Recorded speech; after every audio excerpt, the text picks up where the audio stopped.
എൻ്റെ പേര് പെണ്ണ്, എനിക്ക് വയസ്സ് 8. സൂചി കുത്താനിടമില്ലാത്ത ബസ്സിനുള്ളിൽ അന്ന് എൻ്റെ പുക്കിൽ തപ്പി വന്നവനു പ്രായം 40. ഈ പാട്ട് ഞാൻ കേട്ടു. ഇത് ഗൗരി ലക്ഷ്മിൻ്റെ 1 വർഷം മുമ്പ് ഇറങ്ങിയ മുറിവ് എന്ന് പറഞ്ഞ ഒരു മലയാളം റാപ്പിലെ പാട്ടാണ്. എനിക്ക് ഈ പാട്ടിൻ്റെ എല്ലാം ഇഷ്ടം. ഈ പാട്ടിൻ്റെ ട്യൂണും ഈ പാട്ടിൻ്റെ ബീറ്റ്സും ഈ പാട്ടിൻ്റെ ആ സ്ട്രിങ്സും കാര്യങ്ങളെല്ലാം എനിക്കിഷ്ടമായി. കൂടുതൽ ഇഷ്ടമായത് ഈ പാട്ടിൽ അവർ കൺവേ ചെയ്യാൻ ഉപയോഗിക്കുന്ന അല്ലെങ്കിൽ കൺവേ ചെയ്യാൻ ഉപയോഗിച്ചിട്ടുള്ള ആ കണ്ടൻ്റാണ്. വളരെ റെലവൻ്റ് ആയിട്ടുള്ള ഒരു ടോപ്പിക്കാണ് ഈ സോങ്ങിൻ്റെ ആ ഒരു കോർ തീമായിട്ട് ഗൗരിലക്ഷ്മി എടുത്തിട്ടുള്ളത്. പക്ഷെ എനിക്ക് ഇതിൽ പ്രശ്നം എന്താ വെച്ചാൽ ഈ പാട്ട് ഇപ്പോൾ കൂടുതൽ പേരിലോട്ട് പെട്ടെന്ന് എത്തി വൈറലാവാനുണ്ടായ കാരണം ഇൻസ്റ്റഗ്രാം റീൽസിലും അതുപോലെ തന്നെ യൂട്യൂബ് ഷോർട്സിലൊക്കെ അതിൻ്റെ ഒരു പോർഷൻ കട്ട് ചെയ്ത് വന്നിട്ടാണ്. എന്ത് പാട്ടാണിത്, എന്താണ് ഇവർ സംസാരിക്കുന്നത് എന്നൊക്കെ പറഞ്ഞിട്ട് അതിൻ്റെ അടിയിൽ വരുന്ന ആ കമൻറ്റ് സെക്ഷൻ നോക്കുമ്പോഴാണ് എന്തോ ഒരു അസഹിഷ്ണുതയാണ് ആൾക്കാർക്ക്.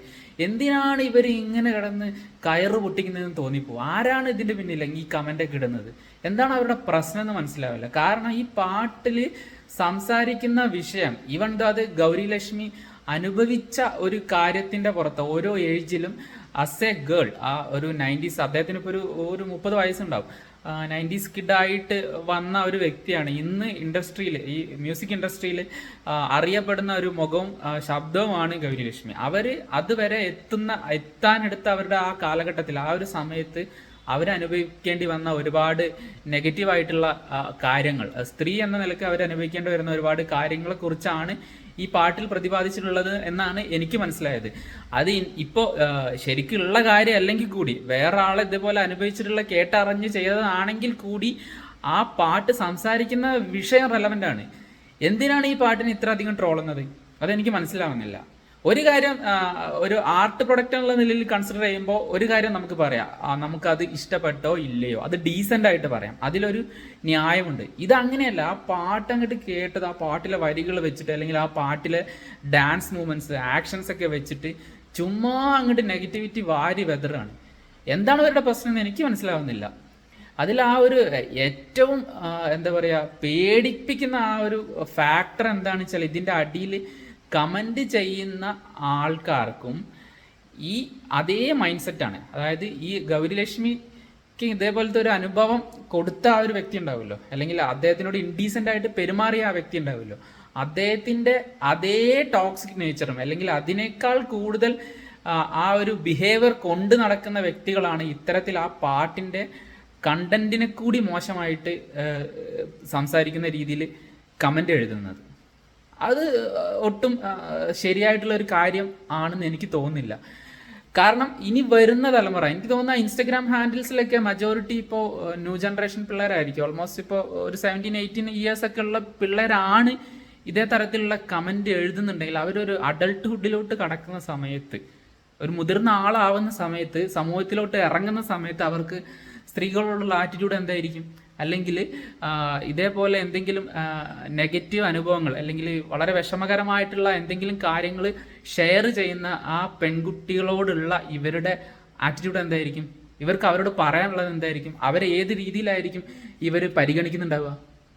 അതൊരു പോയിന്റ് അല്ലേ. അവർ എങ്ങനെയാണ് അത് വളർന്നു വരുന്നത് എന്നുള്ളതിന് ഒരു വിഷയം തന്നെയാണ്. ഈ കമൻറ്റ് സെക്ഷൻ കാണുമ്പോൾ അങ്ങനെയാണ് എനിക്ക് തോന്നുന്നത്.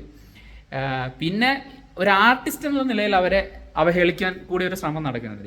ഒരു കാര്യം നമ്മൾ മനസ്സിലാക്കേണ്ടത്, 2012 ഏകദേശം അദ്ദേഹത്തിന് ഒരു 18 വയസ്സുള്ള സമയത്ത് കാസിനോവ എന്ന് പറഞ്ഞ അന്നത്തെ ഒരു ബ്രഹ്മാണ്ഡ പടം, നമ്മുടെ ലാലേട്ടനും റോഷൻ ആൻഡ്രൂസും ഒന്നിച്ച അന്നത്തെ ഒരു ബ്രഹ്മാണ്ഡ പടത്തിൽ ഒരു പാട്ട് രചിച്ച് സംഗീത സംവിധാനം നിർവഹിച്ച വ്യക്തിയാണ് ഗൗരിലക്ഷ്മി. കൂടാണ്ട് ഗൗരിലക്ഷ്മിക്ക് ഒരുപാട് സ്റ്റേജ് ഷോസും കാര്യങ്ങളുണ്ട്. ഞാൻ അദ്ദേഹത്തിൻ്റെ സ്റ്റേജ് ഷോസ് കണ്ടതാണ്.